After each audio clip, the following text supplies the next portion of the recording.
Here at Paddy Power, we're the home of the Money Back Special, with some incredible offers every single week. Check out the website or app today. Terms and conditions apply. 18 plus, begambleaware.org.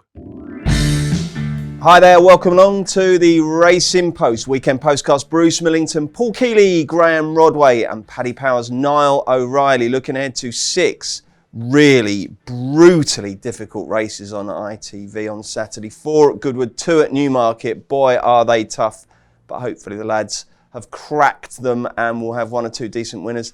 We've also got a really hot 15-runner race, the Prix Maurice de Geest at Goodwood on Sunday, over 6.5 furlongs with many of the top names from the world of sprinting.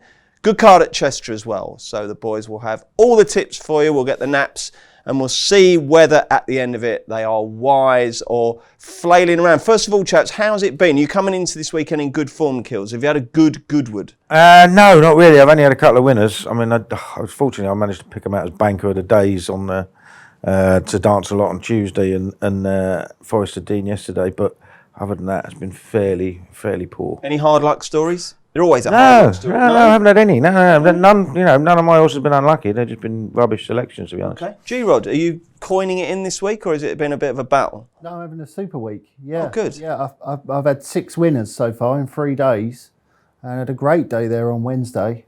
So let's hope that continues. Absolutely. It's enthusiastic as I've ever heard you. Yeah. That's all it is. Winners is needed. Yeah, but you know the old Postcast rule, when G-Rod is miserable and downbeat and ponderous, he absolutely shits winners. Yeah. And when he's like this, it all goes wrong. How about you, Noel? You've got the added focus of Galway as well over there, haven't you? Have you made it pay so far this week?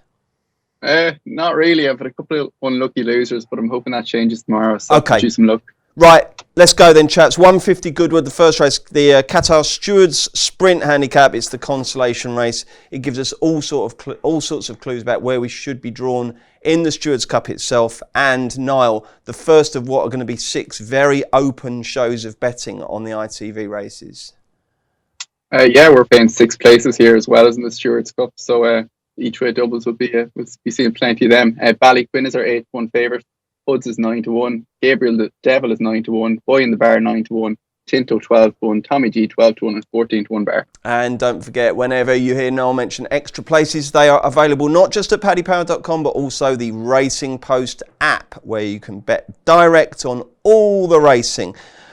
Upbeat G-Rod, you go first. Who's going to win this? A funny story about this race, in that I spent like half hour going through it, and I came down on the idea that, you know, Blue de Vega would really be suited by the drop back to 5 furlongs, having run last time over 6 at Windsor. And then about 5 minutes later, I realised this race isn't over 5 furlongs at all; it's over 6. A funny story, stroke an admission of gross ineptitude.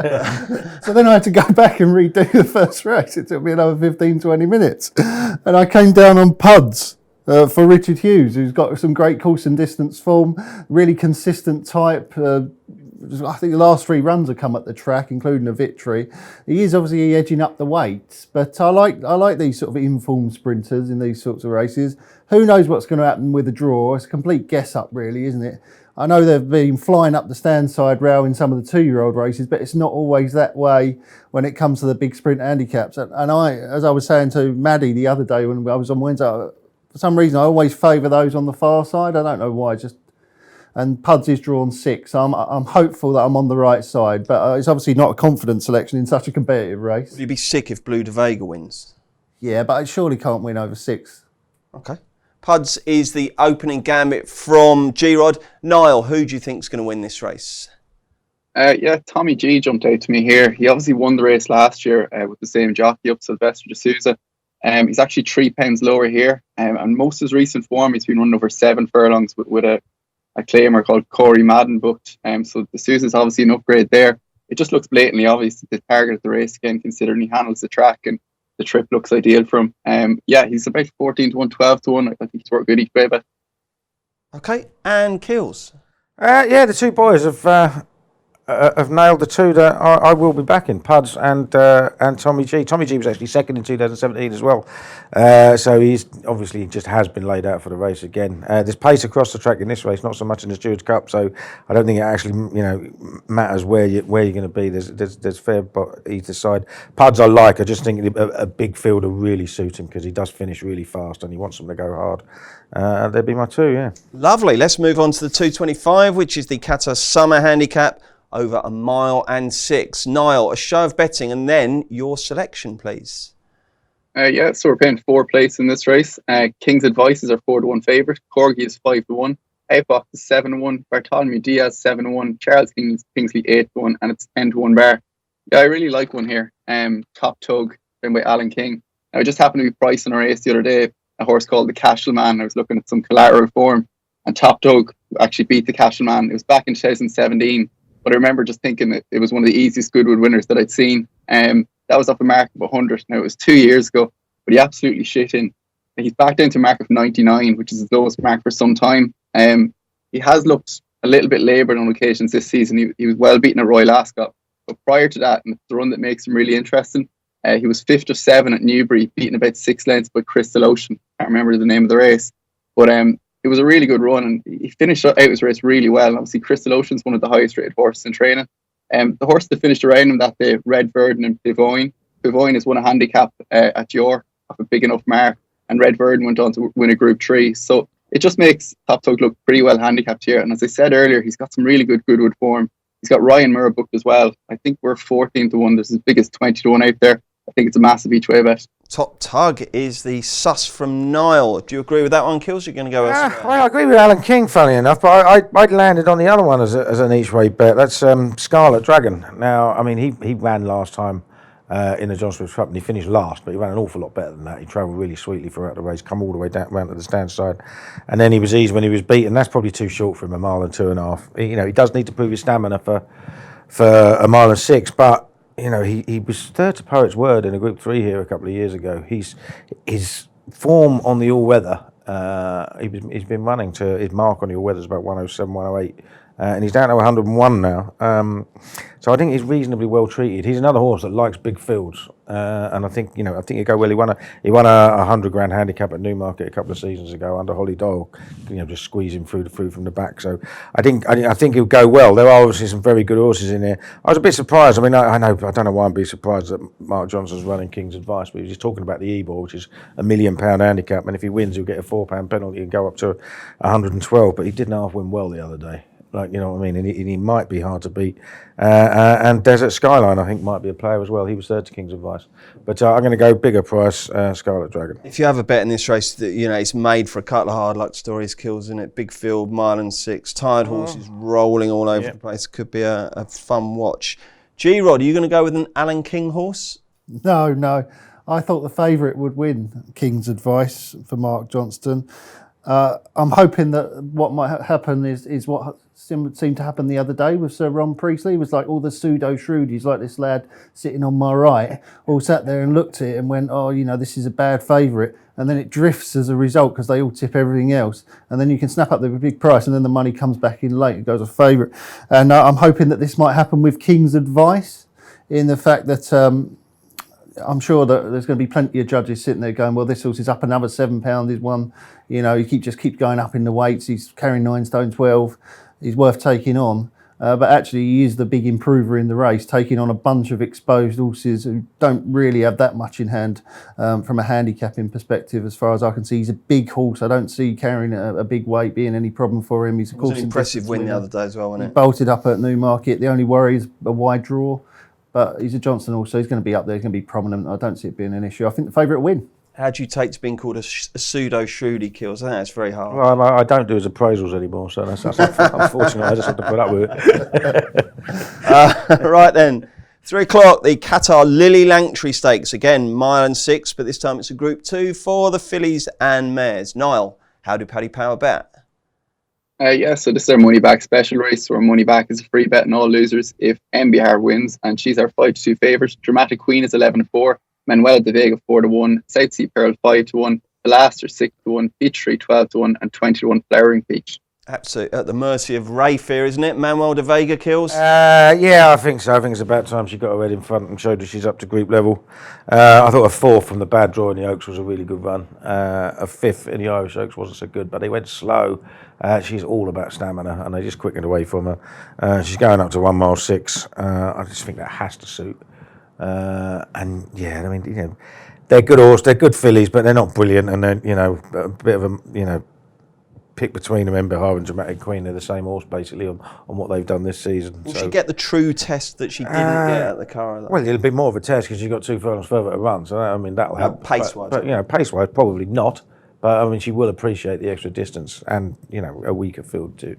Talking of pace, didn't they go faster than Nassau yesterday? That was incredible, wasn't it? Yeah, very, very strange. Frankie Ryan Moore tearing along like a couple of yeah. I mean, it was one of the weirdest things you see there, when you 2 of the best jockeys around going hell for leather. There's no chance whatsoever they had. I mean, if you saw the betting, Warder, that was out last, was almost favourite after a furlong and a half. So they knew. You know, they knew. You know, everybody knew. I think Gosden must have dreamt up a plan, or Gosden and Frankie must have concocted that plan that they were going to try and draw the sting out of Hermosa. They're going to test her stamina. They did that. She absolutely. And they knew that because Gosden came on the channel before and he was saying how he wasn't sure the drop-in trip would suit. This was the stayer in the field.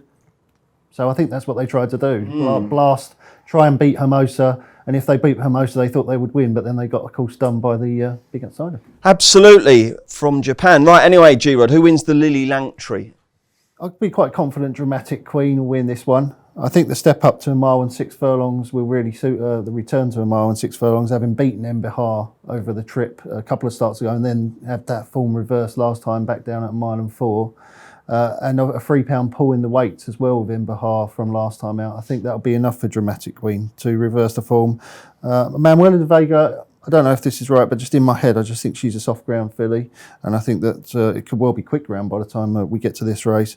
And the rest of them I don't really think much of, so I'm quite confident that Dramatic Queen will win. Okay, Niall, what do you think will happen here? I agree with Paul. I think Manuela de Vega should probably be clear favourite. I think when we price this race properly later on, she will be. She just looks an out-and-out stayer to me. What do you mean by price it properly? What do you get the T-boy to do it? After declaration, sometimes it can be a quick enough fix. I probably shouldn't say that, but yeah, we'd really sit down later on and price the race properly between a few of us. But anyway, moving on. She looks an out-and-out stayer to me. She never had any chance of winning that Irish Oaks, given her position in a slowly run race. I thought she ran really well in the circumstances, finishing out her race really well.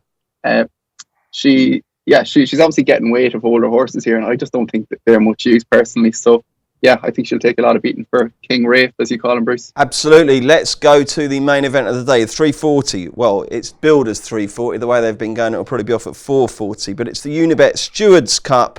6 furlongs, one of the great sprint handicaps in the calendar.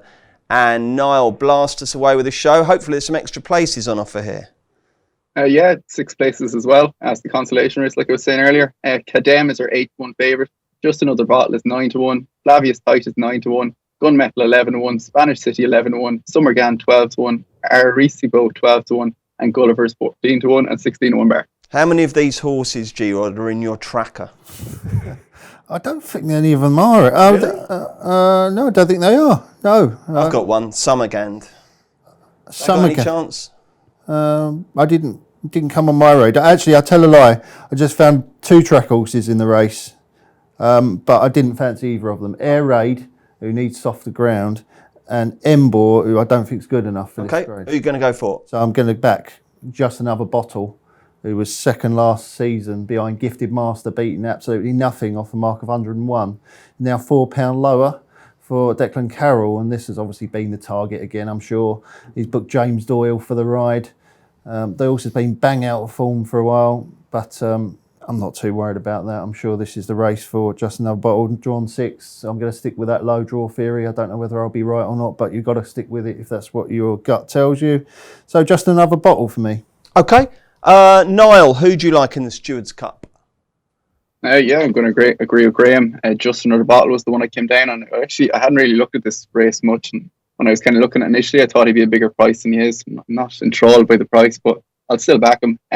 He looks to have been in pure form this year, but it just looks guaranteed that's being targeted in the race. They booked James Doyle. He's only ridden for Declan Carroll 5 times, and 3 of them was on one of Declan Carroll's best horses, Able Handy. He won one Group 3 on him, and the other 2 times he was really strong in the betting. So he seems to only book James Doyle if he really fancies one, which is obviously the case here. He's got good course form from last year when he was second. He's off a lower mark here. As Graham said, he's drawn a 9, which is hard to know. But looking at stats, I think low was where you wanted to be. I thought Graham said he was drawn 6. Yeah, sorry, I got my 6 and 9s mixed up. Did you? It's like with the golf club. Do you ever do that when you think you've pulled your 9 out and you get your 6 and you just smash it across the green? Yeah. The 9 is the one with the curly bit at the top, G-Rod, all right? So he's drawn 9, yeah. It's drawn 9. He's a front runner as well. And Brian Goodwood, I've had so many hard luck stories. I'm just happy this one will hopefully blast out in front and see no trouble. So, like I was saying, he's not monster value at the price, but he's still worth backing each way. The value bet in the race is Arecibo with Frankie Dettori booked for David O'Mara, who's a pound well in. I think he was second at Ascot recently. Can't remember his mark, I think 98 or so. But it's not often Frankie rides for David O'Mara, and I've seen pretty big prices around. I think 25 to 1 in the place, but I think we're 12. That might be the value bet in the race, but yeah, that's it. Keels, you made a little grunt there as if your thunder had been stolen. No, I smashed Arecibo last week, didn't I? In the 5 furlong race. Thought I was going to win, and something came through and got it. And then a mate of mine rang me up. He said, "Get me a few quid on this at 50s for the Stewards Cup." And I said, "Of course, that can't win. It's going up £3. It couldn't win that race." And of course, now Frankie's been booked in, Paddy Power 12s, and I put a bet on for him, and I haven't had a bean myself. So, oh no, I'll be shouting it on for him. Yeah, it sounds like it. Yeah. Who are you going to be backing? Right. Well, when I don't want to win, it's just another. I hate these horses that show nothing and then get smashed off the boards and suddenly go off favourite for massive handicaps. Just, something just don't sit right with me. I like a horse that's been just really consistent all season, and that is Summergand. I think he's tailor made for this sort of race. He was 5th in the Wokingham, and I just thought that stiff track right at the end caught him out a bit. His form with Flavius Titus has been favourite for ages. At the start of the season, he only just got beat then and was a bit unlucky in the run. I think he likes these downhill tracks. David O'Mara was desperate to try him at 7 furlongs. I actually had him entered in the International last week. Thankfully, he got pulled out because it went soft, because he'd have had no chance of staying there and it wouldn't have done him any good. But I think he's got a big chance here. I think the race is absolutely tailor-made for him. I think the pace here is more low to middle than it is high. So that would be where I would concentrate. And the other one who is drawn on the other side, just in case, I always back one either side. Cosmic Law for Richard Fahey, another horse that was a decent 2-year-old, has won 3 fine races this season. He won the Woodcote Stakes last year. Flew down the hill there at Epsom. So I think he's got a fair chance. So he's as good as this year's Woodcote winner. Yeah, well, he obviously isn't. This thing where Kills are going on about. The pace is this side, and the pace is that side. To me, this is a load of complete nonsense. No. If you get a bunch of front runners on one side and no front runners on the other, and all the front runners go a ridiculous pace and they don't run the race. Yeah, but that's if they go a ridiculous pace. That's if they go a ridiculous pace. But surely, if you've got 4 or 5 front runners on the same side, there's a good chance they're going to go off too hard. Now, if there's quality pace, that'll be the side that decides. If they go blasting off on one side, it'll be the side that it runs the more even race that will win. Yes, it will. Not Not necessarily. If they go really hard, there are horses that can run efficiently behind them, right, and get carried into the race. How do and then they go past them? But that doesn't necessarily mean that the ones on the other side can't. They're just sitting behind them. Yes, but if you've nicked 4 or 5 lengths at the start, right, they're cheap lengths initially. They are cheap lengths initially. But they're not nicking them, are they? They're using up their hard energy. But they are cheap. But the point being that if they're sitting in behind the lead on that side, they'll be level with the leaders on this side. Whose side are you on here, Niall, in this debate? Sorry, I was actually just cutting Manuela de Vegas, so I blanked out a little bit there. You bastard! I was trying to back that when we get off air. You're not allowed to cut it. All right. To summarise, Kills thinks if there's strong early pace on one side, that's the place that's more likely to provide the winner. G-Rod's saying it doesn't matter if they all go hell for leather on one side and the other side are running more efficiently. The other side's got every chance of winning. Does that make any sense? Yeah, somewhere like Ascot, if I could see a pace bias, if all the front runners are on one side, that's the side I'd want to be betting on. But Yeah, it can just vary by track for me. I don't really have a strong opinion on it. Sorry. All right, we'll move on. So sorry, because it's Summergand and Cosmic Law, yeah? Yeah, that's for me, yeah. Okay, let's do the rest of Saturday's action next. So, does an each-way bet mean that my horse has to do part of the race in reverse? Everyone loves a newbie. That's why Paddy Power Games are giving all new customers 60 free spins on daily jackpot games. New Paddy Power Games customers only, one per customer. T's and C's apply. 18 plus. BeGambleAware.org. Okay then, as if the racing at Goodwood wasn't hard enough, we've got 2 ITV races from Newmarket, which are, well, maybe not equally tough, but certainly real head scratchers. The first of them takes place at 2:05. It's the British Stallion Studs EBF Chalice Stakes, a listed race for fillies and mares over 1.5 miles. Paddy Power bet as follows, Niall. Bella Vita is our 11-4 favourite. Spirit of Appin is 3-1. Love So Deep is 130. Shambolic 7-2. Crystal Moonlight 10-1. Blue Gardenia 10-1. 16-1 Incredulous and 50-1 Vampish. And Niall, you can go first. This isn't a race I'll be having a big bet in. When I came down and was Love So Deep, basically based on the fact she's been so consistent. She looks a bit defined in Spirit of Appin from their Newmarket run, but I just think she's probably open to more improvement as a 3-year-old. She had a month off prior to that run. I think the quicker turnaround here, I just think she might be a little bit sharper. She took her racing very well earlier in the year. She ran really well in the Hot Renewal at the Ribble Sale. Obviously, Starcatcher went on to win the Irish Oaks. Fleeting was second in the Irish Oaks, so that looks strong form. She was fifth, beating about 5 or 6 lengths or so. So I think that's the pick form in the field. Bella Vita has looked progressive, but this looks a big step up from winning the handicap she's been winning, and I think she's got a bit defined on the clock as well. It's Love So Deep for me. Kills, which horse are you going to put up so Niall can cut it before we got a chance to back it? Well, I mean, you can tell this is a sort of race that, has got full of untrustworthy fillies in it because Bella Vita was favourite and she'd be getting between £6 and £9 in a handicap off after Phil to do because she's rated 91. The top rated is rated 100, and that is Love So Deep. I might take a chance on another 3-year-old Blue Gardenia. Didn't run badly in the Oaks, ran poorly last time, but I think the cheap pieces are going on, and I think she probably run fairly well. But it's not, it's minimum stake stuff. Okay, G-Rod?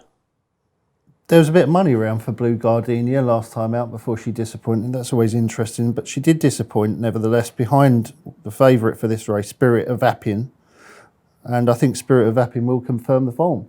And what's quite interesting about this meeting is you always see, obviously, Oshie Murphy's gone down there, title chasing. He's probably gone down there to try and steal a few easy winners, and that's worth noting. Jamie Spencer's down there as well. Just jockeys that could probably have got rides at Goodwood, but instead have chosen to come down to Newmarket. So they wouldn't be doing that unless there were winners on offer. And I'm going to hope that that's what Oshie Murphy is doing here on Spirit of Appin in 2:05. Is that a sealed up, pierced ear hole on your left lobe or a little blemish? I don't know, I think it's a blemish. A right one, sorry. You've never had your ear pierced, no? No. I didn't think you would be. No. Okay, it looked from here like you might. with an earring. I'd be astonished. I'd be utterly astonished if you suddenly walked in with an earring, I must say. I might surprise you one day. That would be excellent. Nipple rings, don't you? Right, we're all done with that race, I think. So we'll move on to the 2:40 at Newmarket. It's the European Bloodstock News British EBF Fillies Nursery Handicap over 6 furlongs. Tough race. Niall, what's the latest betting? So Bredenbury is our 4-1 favourite. No Limit is 6-1. Mia Diva 6-1. Rosadora 13-2. Falcon Eyed 9-1. Graceful Magic 10-1. 3 Coins 10-1. 11-1 Bar. Lads, you spent all your time studying all those devilishly difficult races at Goodwood. This is probably the last thing you need, isn't it? Yeah, oh God, yeah. We've only recently got asked to pick out a 2-year-old nursery handicapper to follow. I was like, what?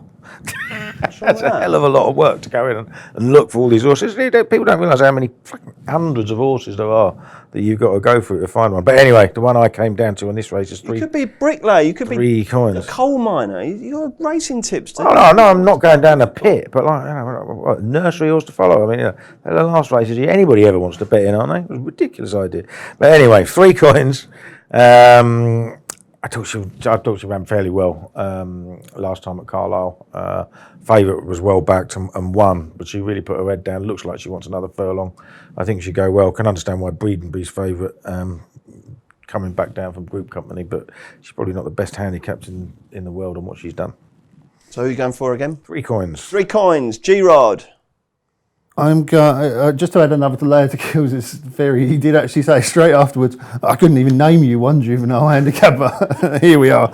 So there we go. So look out for that feature, lovingly produced, coming up in the Racing Post. Mia Diva for me. John Quinn's been in absolutely fantastic form this week with his 2-year-olds at Goodwood. Obviously, he won the maiden there with Cobra Eye, and Liberty Beach was mightily impressive when winning there on Wednesday. And I like to stick with those sort of, when they get going, because I always think, well, they must be working kind of together. And Mia Diva's been running well over 5. The step up to 6 will suit. Jason Hitman Hart on board. Excellent. Niall, who's your selection? I actually really like betting in nurseries, and I really like one here as well. Rose Kildare looks very interesting for the Mark Johnson team. 3 runs ago, she ran an absolute screamer in the Hillary Needler at Beverley. Coming from a fair way back to chase home Liberty Beach over 5 furlongs, which obviously looks a serious run now. She went to Ascot on her next start. She was stepped up to 7 furlongs and put in against the boys in the Chesham, which was just a strange thing to do in my opinion. But I think Mark Johnson just had a lot of good fillies, and he was splitting them out in whatever way he could. She travelled okay that day. She just didn't look to stay. She was still only beaten about 11 lengths into 8. But as I said, that was probably the strongest 2-year-old race of Royal Ascot week. She was given a break and brought back for a nursery at Persk. So I didn't think her jockey Joe Fanning was too hard on her. And I'd imagine they were probably thinking of this race as it's quite a good pot for a nursery. She got dropped 2 pounds down to a mark of 81. And I'd be shocked if she's not at least a 90 plus filly on some most perform, I should say. I think she'll actually win this. She's as big as 14-1 in places, worth 10-1 or so. But yeah, she could be a good bit short in the day. Yeah, quite like this. Okay, coming up very soon, we've got David Jennings joining us to talk about the last 2 days of the Galway Festival. But before then, let's see what the boys fancy away from the glare of the ITV cameras. So we've got the rest of Goodwood, we've got the rest of Newmarket, we've got Chelmsford, Thirsk, Galway, Doncaster, Lingfield and Hamilton. Now then, we imposed a new rule that the lads had to write their roundup tips down because they were spending too long faffing about trying to find them. Keels did that and he left them on a post-it in his desk. G-Rod that lasted 1 week. So hopefully they're able to pinpoint their horses nice and quickly and make very good claims for them. Keels, how many have you got? I got 3, two in the last 2 races at Goodwood and 1 at Donny. Away you go. Exactly what they are. Right, 450. Beirut of Roger Varians. I was going to back that at Ascot last week, but the ground went soft and he didn't get declared. He just ran really well in that Newmarket race that Flashcard was second in. Flashcard hacked up last week. And I just thought he wanted a stronger pace. He'll get that in a bigger field here, so he'll go well. 525, the top weight, Ventura Knight was 4th in a much, much better handicap earlier in the week. Mark Johnston has a great record of bringing these horses, back twice in a week. It's an apprentice handicap. I mean, he carried 8 stone 13 the other day. He carries 10 stone 4 tomorrow. He's got a good draw. It's a much weaker race. Has to go very, very close. And at 405 at Donny, where it is soft, Hughie Morrison's Buzz absolutely loves soft ground. Has run really well last time out. Went 3rd and should be spot on now. You fancy him to win by a light year, do you? He does. I do. Yeah, I got that. Great. G-Rod. 450 at Goodwood, same race that Kills a tip in Beirut. I fancy Warning Fire. Kills just made the point there that Johnson is great when he turns them coming back quickly within a week. And this one ran an absolute screamer at the track on Tuesday over course and distance from the front. And it's one of the gamest horses I've seen. It really, really tries hard and just was very unlucky to get run down the other line. Now, this is a better race than that one, but Warning Fire does run off £3 lower. Don't know how that works, but that's obviously an interesting runner. And the 320 at Chelmsford, I always like to pick one out at Chelmsford, my local track, not particularly lucky one. Zach Brown loves it at Chelmsford. And last time out at Chester, it was a massive eye catcher.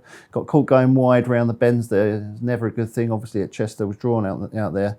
And still finished off nicely. That form's worked out well. One of the ones in front of it has won since. I couldn't work out which one it was.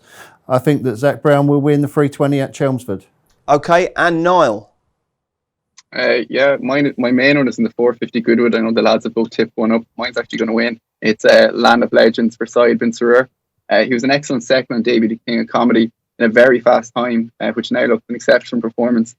He probably didn't stay next time at Newmarket over a mile. Got dropped back to 7 furlongs over at Tempton and won really, really easily. He then came out in handicap debut at Newmarket off a mark of 91. And he won easily enough, but again, the time was very fast and he was ridden pretty prominently, so he could kind of upgrade that performance. He's been raised £5 here. He's drawn in 4. I think he'll get a really nice position behind Graham's Selection Morning Fire. I do think this will win. And my other one in the 4:15, Goodwood. It's Great Ambassador. It's just one to watch back on debut. He was so green.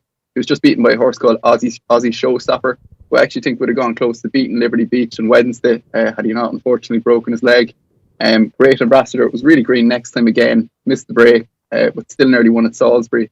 This isn't the strongest maiden in the world, and yeah, if Harry Bentley can keep a lid on him, I think he'll go really close as well. Smashing, let's get the naps.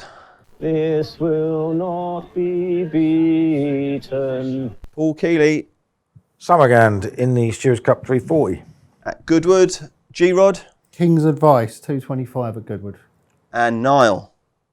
Yeah, I couldn't pick between two, so I'm just going to put up an each way double if that's all right. 450 Goodwood, Land of Legends, and the 240 Newmarket, Rose of Kildare. Lovely stuff. DJ joins us next. Check out Paddy's Rewards Club. Simply place 5 bets of £10 or more across any sport in a week, and you'll get a free £10 bet the next week. T&Cs apply. 18+. BeGambleAware.org. Welcome back to the Racing Post Weekend Postcast. It's Bruce Millington, Paul Keeley, Graham Rodway, and Niall O'Reilly from Paddy Power. And we are also joined, blessed indeed, by the presence of David Jennings. DJ, how's your week gone? Have you been tipping plenty of winners down at Galway? Oh, it's been a nightmare. An absolute nightmare. 2 horses I fancied on Thursday. One was Cava in the Group 3 Fillies race, and she was pulled up after 2 furlongs lame. And another one was Robin de Carlo, who jumped the first fence and was also pulled up lame. So that set the tone for my week. Right then, DJ, you are here to give us loads of winners on the final 2 days of the Galway Festival, Saturday and Sunday. Do your Saturday ones first. Yeah, the maiden hurdle in the 2 o'clock is actually really interesting because Mr. Everest, who was actually second in the race last year to triplicate, runs here, and was one of these that was kind of, so many were unlucky in that Connacht Hotel handicap earlier on in the week. John Breslin obviously won the Galway hurdle with Tudor City, and Davy Russell is booked for Mr. Everest, who's a decent horse. He's rated 123. I'd say he's been tuned to the minute for this, so we'll go for him in the 2 o'clock. The 2:30, this big valuable handicap hurdle is a cracker. And the one that I liked is Eclad the Mots for Willie Mullins and David Mullins. Willie has actually got a terrific record in this race. And this Eclad the Mot is quite unexposed. It's only rated 127. Hasn't had many starts for Willie, actually. It's only had the 4 starts for Willie. And I thought it was really eye-catching last time at Killarney. And I met Rich Ritchie on Thursday. And he had a kind of one of Keel's best friends, so he'll know about this. And I said, have you anything for the week that you're looking forward to? And he goes, Riven Light might run well in the Galway hurdle. But he says, my best bet of the week by a mile is Eclad the Mots in the big handicap hurdle on Saturday. And it's not because of that, but I actually think he's got a great chance as well. So we'll go for him in the 2:30. And one other one, Bruce, on Saturday in the 4:55, the Ardlawn Hotel handicap. Serena, I thought, was a little bit unlucky when just beaten during the week. Was beaten by Galty, missed by a head, but just didn't get going quick enough. Was only beaten ahead. Obviously runs off the same mark here. And I just thought if the gaps opened, I thought Serena might be able to go one better. Okay, are you all right to stick around while we do Sunday as well, DJ? I am indeed. Fantastic. This is great. G-Rod, Keels and DJ in the same postcast. That's never happened before. Right then, okay, if you want quality this weekend, look no further than the 2:47 at Deauville on Sunday. It's the Lark Prix Maurice de Geest over the unusual trip of 6.5 furlongs. Loads of your favourites in action here. Niall, give us Paddy Power's latest betting. Yeah, so Advertiser 9-4 favourite, Holly Dreams 7-2, Lebervido 7-1, Invincible Army 8-1, One Master 8-1, Pretty Pollyanna 8-1, Kin Malpic 10-1, 10-1 bar. Blimey, it's a decent heat this, isn't it, Kills? I'm going to throw a few quid each way at Pretty Pollyanna unless you talk me out of it or indeed talk me into something better. No, I wouldn't talk you out of anything in this race. You know, it is wide open. I just thought One Master's been running really well, and I think what she wants is a little bit shorter than a mile, and it's this 6.5 at the Maurice de Geest. That might just suit down to the ground. Been running really well. That'd be the one for me. One Master. 8-1. Whenever I see G-Rod doing that on his mobile, I can't tell whether he's studying form or playing Candy Crush. Usually when Kills is talking, I'm playing Candy Crush. Yeah. I finally gave up that. It was like a drug to me for about 2 years. I played it non-stop. Never ever played it. No, I used to love it, but I did give it up eventually. I was level 2,000 odd by the time I gave up. It was ludicrous. Got an addictive personality. If they've, what's that fortnight thing? If they do one for Candy Crush, you could win $1.5 million like that kid in the week. Yeah. Fortnite thing, yeah. I don't really know what it is, but I just hear it on the news and make out I understand it. G-Rod, who wins the Maurice de Geest? Pretty Pollyanna's quite interesting because she runs the same colours as James Garfield, who I tipped in this race last year. Oh, do you remember that? He didn't win. Where were we watching that? Because were me and gutted. you watching that on the golf course or something? Yeah, we just finished. We were sitting down outside the clubhouse. We were watching it on Betfair and his price was going 1.5, 1.4, 1.1. Like, get in there. A bunch of old favourites as well in this. Obviously Brando and old Luppy, Mr. Lupton. I couldn't be backing advertised at the price. I wouldn't be sold on him. I would be thinking that Space Blues could run well at a big price for Charlie Applewell. I know Kills hates that form last time out with Too Darn Hot, but Too Darn Hot obviously won nicely on Wednesday, and Space Blues is improving. That was another step forward from his previous run. He obviously needs to take another step forward, but we've been going on for ages, haven't we, about the old horse Milers not being that great. Well, I don't think these older horses are that good, and I think that Space Blues might be able to improve enough to certainly make the frame. Who's your fancy, Niall? Yeah, I'd be between advertising Space Blues. I get what Graham's saying, the price on advertising it's not big enough to really entice me into a big bet. Space Blues is probably the each way bet. I thought he ran as well as he could behind Too Darn Hot the last day. This 6.5 furlongs might suit him ideally. He's been progressive. Yeah, he'd be the one for me. Okay, DJ, I was going to ask you if you had an opinion and then realised what a stupid question that is because you have an opinion on everything. So what's your opinion of this race? Yeah, I was listening to Niall actually before I came on air, and he was tipping Land of Legends, who I tipped on the show last week for the race at Goodwood, and I was like, he's after stealing my thunder. I really fancy Land of Legends, and he's after doing it again here because I fancy Space Blues because I think when Space Blues won at Epsom at the Derby Festival, it was one of these kind of James Willoughby went off on a rant, basically talking about its stride pattern and how he's a out-and-out sprinter and everything about him is a sprinter. He's all about speed, and I kind of thought that was rubbish because he'd ran over a mile too. And the more I see of Space Blues, the more I think he's a sprinter. And I just thought he was ridden to kind of place against Too Darn Hot. Not that he wasn't trying or anything, but he was just given too much to do. And I think this trip is going to be ideal for Space Blues. I think he's a decent price. It's all changed these days, isn't it? Sectionals, stride patterns, hoof size. I spoke to a very good puncher in the week. He said the size of hooves is the key thing to 2-year-old races. The next thing that's coming. It will be, yeah, it will, honestly. I used to just go for the one with a nice name. Right then, what else have we got on Sunday? We're racing at Market Raisin, Chester. We'll come to Galway in a sec, but let's do Market Raisin and Chester Kills. I think you've got something for us. Yeah, a few at Chester, 2 o'clock, Dream Cart, Mark Johnston's, seems to go on any ground by Dream ahead, so I don't think the soft will bother it there at all. Got a decent jaw, tends to go from the front, must have a good shout. Decent jaw? Is that another thing we got to look at now? Draw. Jaw strength. 3:10, the listed race there. I think Major Jumbo's pretty much got a lot going for him there. Another with a low draw, bit of pace about him. And in the 340-year-old mate, Rafe, right down the bottom, Hereby. Out of look here, 1 on soft ground, 2 starts ago. Only sort of plugged on last time at Kempton on the all-weather, but is back on soft ground with a stamina test. That'll go really well. And just a 1 at Market Raisin in the 3 o'clock. Land League for Stuart Edmonds. Probably be a big price. Second run after a wind up. Running off a mark of 105. First time over fences for a while. He can train, can't he? Has been as high. Yeah, he can. Yeah, definitely. Has been as high as 120. And Stuart Edmonds does fairly well at Market Raisin, I believe, as well. So jolly good. G-Rod, anything for us on Sunday? No, I literally did not get as far as Sunday. I was going through the running order one by one, and time just ran out on me. That's all right. I was just like, a busy old week, and also I'm not tipping on Sunday either. Usually I'm doing like live tipster or something like that, but I'm actually... You don't care? I'm on column duty for Monday, so Sunday's going to pass me by, apart from the Dig East, of course. Yes, indeed. Right then. Niall, have you got anything else for us on Sunday? Yeah, I have 2 at Galway. The first one, it's the 2:15 Galway. Now, it's a horse called I Like the Way You're Thinking. Don't know if any of you seen it win yesterday. It was probably one of the easiest winners you'd see. And he's running under a £5 penalty here. But I think he's actually going to make the market for another one that I kind of like. Charles Brune. It's trained by D. Shanahan. He's not a trainer I know a huge amount about, but it's basically absolutely bolted up in the last 2 starts. It's gone up for a mark of 87 to 108, but I'd still say this is at least 10 to 15 pounds in hand. Now, the other one, as I said, the one that's going to make the market could have more in hand again, but I'm hoping he'd be a decent each way price, and if he is, I'll definitely back that each way. In the 355, Quizzical was very unlucky on Tuesday, but again, he's been drawn in 15. I know Frank was ramping it to me, and he's definitely very well handicapped. Now, the thing about Galway is I'd nearly rather be drawn. I know you don't want to be drawn high, but you get into so much trouble. If you can get out and get a decent position from a high draw, you avoid some of that trouble, so it might be okay. If he's a decent price, I'll definitely back him each way too. And yeah, they're my two. Okay, and DJ, what have you got for the final day of the Galway Festival?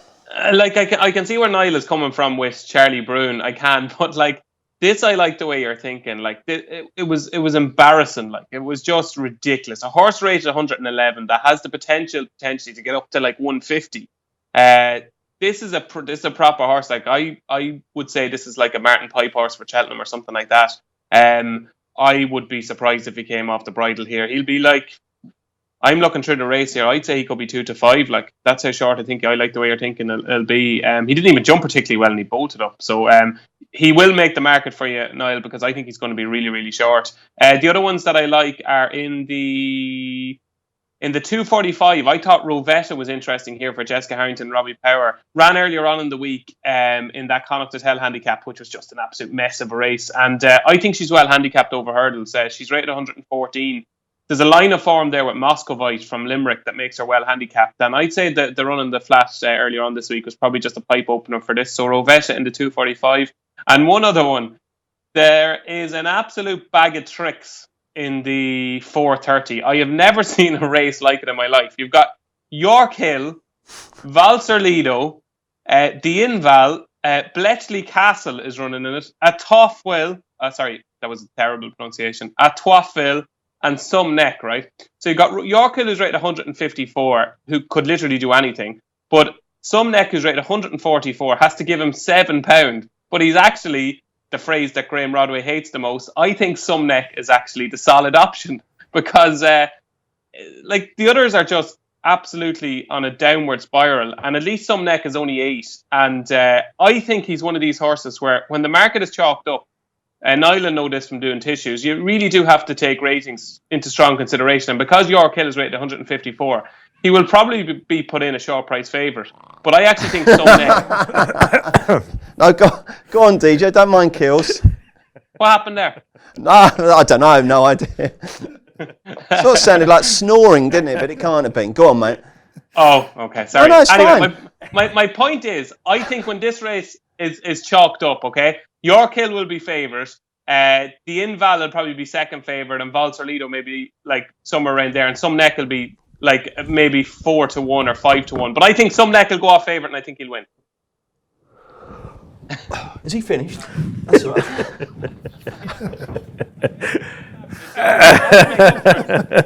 Right. I think we're all done. Just one other one. Oh my God! Here we go. It's a joke. It's a joke. Okay, good. Thanks, DJ. DJ, what are the weekend plans, mate? What are the weekend plans? I'm off tomorrow. Meath are playing Kerry in Navan in the football championship, so I'm going to watch that. And on Sunday, I am on a news shift, so I'll be working. Jolly good. Niall, all work or a bit of play as well over the weekend? I'm working tomorrow. I'm off Sunday, so I'll probably go out tomorrow night. Yeah, nothing major though. G-Rod, what are you up to, mate? Yeah, I'm working all weekend. Yeah, I'm live. You had a couple of days of play down at Goodwood, didn't you? I met you and the lovely Mr. Rodway Senior. That was good. Yeah, he came along yesterday for a good day at the races. But did you see any celebs there yesterday? I saw 2. Did you? Pards. Alan Pardew was there. Yeah. Not wearing socks. I mean, I don't mind the kids not wearing socks, but Alan Pardew, you're well into your 50s. Come on, man. And I saw, what's she called? Katie Price. What's she called? Jordan? Katie Price. Yes. Yeah, I saw 2. I saw Marcus Alonso. Oh yeah, I saw. Yeah, there's a few played people for Chelsea. Yeah. And I saw Toffolo. Is it Georgia Toffolo? Is that her name? She won. Is that whose name? Well, there's 3 people. So far, you've mentioned 3 people I would never recognise, and one I've never heard of. She was like made in Chelsea, and then she went on to win the I'm in Jungle. You know, I'm a celebrity. Get me out of here. I'm sure she won that. Yeah. Right. You guys, you don't watch I'm a Celebrity. I do watch I'm a Celebrity. I don't remember her. She was like really posh, lovely. I don't remember that one. No, I know Marcus Alonso. Kills, what? You're not racing tomorrow. You go racing every week. Why aren't you going to us Goodwood tomorrow?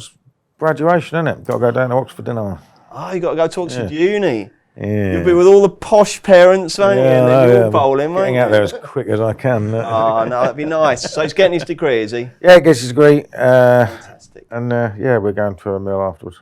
Proud moment. Excellent. Brilliant stuff. Thank you very much indeed, chaps. Maddie is back to wrap up Goodwood and Galway with the team on Monday.